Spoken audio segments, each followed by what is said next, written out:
Hello students, welcome to Agri Guide India. तो इस lecture में हम बात करेंगे entrepreneurship development and business communication के बारे में। और ये जो कोर्स है सेमेस्टर 5th के लिए है, जो भी बच्चे बीएससी एग्रीकल्चर पढ़ रहे हैं महाराष्ट्र में और महाराष्ट्र के बाहर भी। तो इस टॉपिक में हम बात करेंगे entrepreneur, it's meaning, definition, characteristics of entrepreneur. तो स्टूडेंट्स, आप अगर इस चैनल पर नए हो तो अपने एग्री गाइड इंडिया इस यूट्यूब चैनल को सब्सक्राइब कर सकते हैं। इसके अलावा टेलीग्राम ग्रुप और व्हाट्सएप ग्रुप भी आप ज्वाइन कर सकते हैं। इन सभी की लिंक वीडियो के डिस्क्रिप्शन बॉक्स में दी गई है। सो let's discuss about entrepreneur. What is this entrepreneur? Look at here one picture. The word entrepreneur is derived from French word or French verb that is entrepreneur. It means to undertake. मतलब इसका क्या होता है, देखो, जो भी entrepreneur होगा उसे सभी जो वर्क होते हैं बिजनेस के वो सभी उसको अंडरटेक करने होते हैं, उसको फॉलो करने होते हैं। और अपने जो भी साथीदार होंगे, जो भी कलीग्स होंगे, उससे मिलजुल के और उनमें कोऑर्डिनेशन बना के अपना बिजनेस और स्टार्टअप जो होता है वो प्ले करना होता है। In the early 18th century, French economist Richard Cantillon used the term entrepreneur to business. तो देखो, जो भी 18th सेंचुरी में फ्रेंच इकोनॉमिस्ट थे रिचर्ड कैंटिलॉन, उन्होंने पहली बार एंटरप्रेन्योर इस शब्द का इस्तेमाल किया और यूज किया। ये जो सेंटेंस है वो एमसीक्यू और ऑब्जेक्टिव के लिए आपके लिए काम आ सकता है। सो let's discuss about entrepreneur in next. An entrepreneur is an individual with knowledge, skills, initiative, drive and spirit of innovation who aims at achieving goals. तो एंटरप्रेन्योर जो एक व्यक्ति होता है और इंडिविजुअल होता है कि जिसमें नॉलेज, स्किल्स, इनिशिएटिव्स, ड्राइव और इनोवेशन करने का स्पिरिट होना चाहिए। और ये सभी क्वालिटीज इम्पोर्टेंट है एम्स एट अचीविंग गोल्स। आपके जो गोल्स होंगे वो अचीव करने के लिए ये जो क्वालिटीज है वो आपके पास होनी चाहिए अगर आप एंटरप्रेन्योर बनना चाहते हो। An entrepreneur identifies opportunities and seizes opportunities for economic benefits. तो यहाँ पर देखो, एंटरप्रेन्योर जो होगा वो क्या करता है, जो भी अपॉर्चुनिटीज होती है उसे आइडेंटिफाई करता है, बल्कि उसे सीज भी करता है। मतलब अपॉर्चुनिटीज को रियल कंडीशन में वो ट्रांसफर करता है। किसके लिए? इकोनॉमिक बेनिफिट्स के लिए। Okay, this is all about entrepreneur. So let's discuss और let's see about definitions of entrepreneur. So here first definition is given by Parekh and Nandakarni. So let's discuss about it. An entrepreneur is one who initiates and establishes an economic activity or enterprises. तो entrepreneur ऐसा एक होता है कि जो initiates करता है और जो भी इकोनॉमिक एक्टिविटी और एंटरप्राइज और स्टार्टअप एस्टेब्लिश करता है। ये डेफिनेशन दिए परेख एंड नंदकर्णी, इस इकोनॉमिस्ट और साइंटिस्ट ने। So let's discuss second definition. Entrepreneur is one who buys factor services and at certain price with a new view to selling their products at uncertain prices in the future, and this definition was given by Cantillon. So entrepreneur ऐसा व्यक्ति होता है कि जो factor services by करता है eight certain price with Vue, आगे की व्यू की तरफ सोचता है, और जो भी प्रोडक्ट उसने बाय किया है वो अनसर्टन प्राइस पे फ्यूचर में सेल करने की काबिलियत रखता है और क्षमता रखता है। Now let's see third definition. Entrepreneur is one who assumes the responsibility of the risk and management of business, and this definition was given by New Webster। जो भी एंटरप्रेन्योर होता है वो एज्यूम करता है क्या, responsibilities of risk and management of business, उसे ही हम एंटरप्रेन्योर कह सकते हैं। So these are the definitions of entrepreneur कि जो आपके एग्जाम्स में आपके रियल लाइफ में भी काम आ सकते हैं। So next is the characteristics of entrepreneur. So कौन कौन से कैरेक्टर्स एक एंटरप्रेन्योर के पास होने चाहिए। So first, discipline, focus, confidence, open minded, self starter, competitive, creative, persistence, integrity, embrace failure, determined, strong people skills, innovation, risk taking, strong work ethic, passionate, team leader, manage time, visionary, polite, learn, listen, decision maker, strong mindset, give back, hunger for success, committed, motivated, flexible, take सवाल। तो यहाँ पर सभी जो qualities है successful entrepreneur की यहाँ पर दी गई है।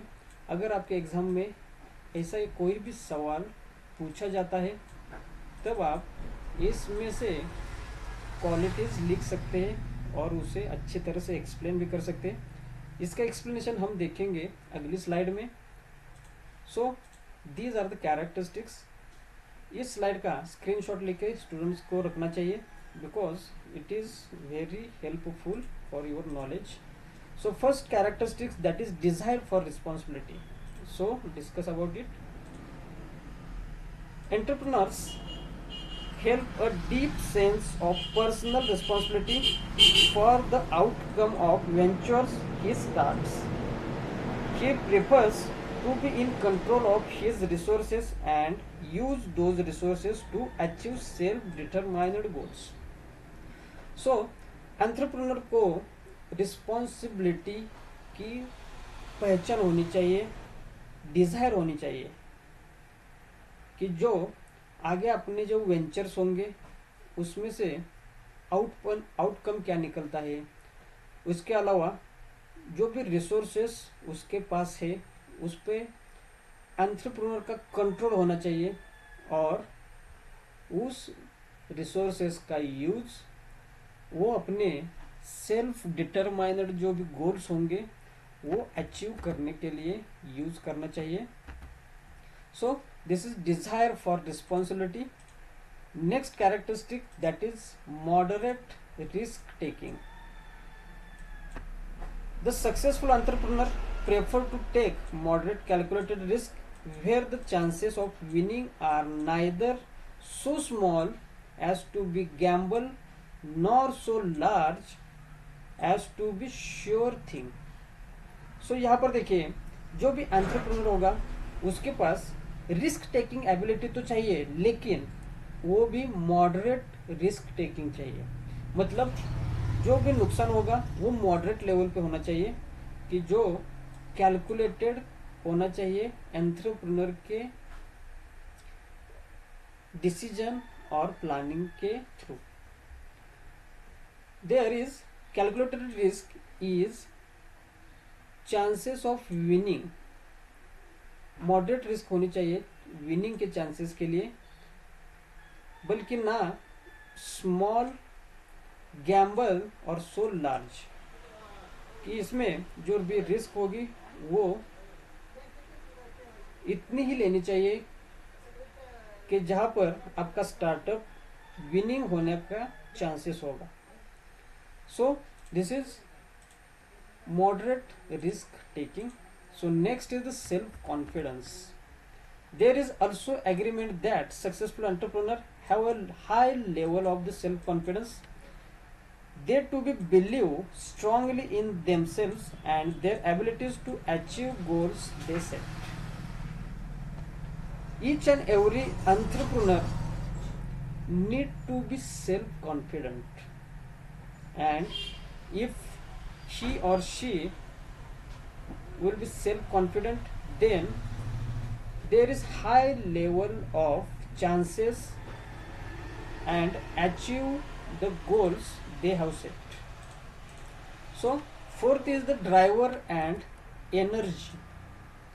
ओके, जो भी एंटरप्रेन्योर होगा वो अपना बिजनेस ड्राइव करता है और उसकी जो भी एनर्जी होगी उसकी एनर्जी के वाइस वर्सा और उसकी एनर्जी की तरह ही उसके बिजनेस को भी आगे तक फ्लो मिलेगा. Entrepreneur have tremendous amount of personal energy and drive. जो भी एंटरप्रेन्योर होता है उसकी एनर्जी की लेवल हाई होती है और उसकी एनर्जी की लेवल की मदद से ही वो अपना बिजनेस और अपना माइंड सेट ड्राइव करता है. This is driver and energy. So next fifth character is future orientation. Entrepreneurs have a well-defined sense of searching for opportunities. मतलब जो भी एंटरप्रेन्योर होते हैं उन्हें अच्छी तरह से पता होता है कि अपॉर्चुनिटीज कैसे ढूंढते हैं. They look ahead and are less concern with that was done yesterday then with the might to be done tomorrow. तो एंटरप्रेन्योर जो होते हैं वो क्या देखते हैं, हमने पास्ट में यस्टरडे में क्या किया इसके बारे में वो सोचते नहीं है, लेकिन आगे अपनों को क्या करना है ये एंटरप्रेन्योर्स अच्छी तरह से जान लेते हैं और जानते भी हैं. So sixth characteristics that is skill at organising. Building a company from scratch is much difficult task. सही है, मतलब कोई भी कंपनी हो उसे शुरू से स्टार्ट करने के लिए डिफिकल्ट होता है. Entrepreneurs know how to put the right people together to accomplish the task. तो एंटरप्रेन्योर जो होता है उसे पता होता है कि अपने को एक कंपनी स्टार्टअप करने के लिए और उसे सक्सेसफुल बनाने के लिए कौन से लोगों की जरूरत होगी, स्किलफुल और क्वालिटी पीपल कैसे टुगेदर हम अकम्प्लिश कर सकते हैं, कैसे सभी को जोड़ के अपना बिजनेस और कंपनी आगे बढ़ा सकते हैं. So that is characteristics is skill at organising. So next is the dealing with failure. Entrepreneurs are not afraid of falling, being more intent on succeeding. They are not inclined to the possibility of failing. तो entrepreneur कभी भी fail होने के लिए कभी भी डरना नहीं चाहिए. उसके विरुद्ध और डिफरेंट सक्सेस होने के लिए उसकी कोशिश सबसे ज्यादा होनी चाहिए. तो characteristic is dealing with failure. So next characteristic that is value of achieving over money. It is a common misconception that entrepreneur starts his business to make money, but it is difficult to say what is the force behind an entrepreneur's motivation. Sometimes money may be only a secondary force. क्या होता है, देखो सभी लोगों का misconception क्या होता है कि एंटरप्रेन्योर्स जो होते हैं वो बिजनेस स्टार्ट करते हैं मनी मेकिंग के लिए, पैसा कमाने के लिए, बट ये समझना डिफिकल्ट है एंटरप्रेन्योर्स के पीछे कौन सी मोटिवेशन है, इसीलिए वो बिजनेस और स्टार्टअप चला रहा है। कभी कभी ऐसा भी हो सकता है एंटरप्रेन्योर जो होंगे वो जो भी सेकेंडरी फोर्स है इसके लिए वो अपना स्टार्टअप खड़े कर रहे होंगे। कुछ स्टार्टअप ऐसे होते हैं जो सोशल वर्क के लिए भी होते हैं, नॉन प्रॉफिट ऑर्गेनाइजेशन के लिए भी होते हैं। तो value of achieving over money, आपको मनी के अलावा वैल्यू अचीव करने में इंटरेस्ट रखना चाहिए शुरुआत के दिन में। ये इम्पोर्टेंट कैरेक्टरिस्टिक्स पहले एंटरप्रेन्योर ने सीखना चाहिए।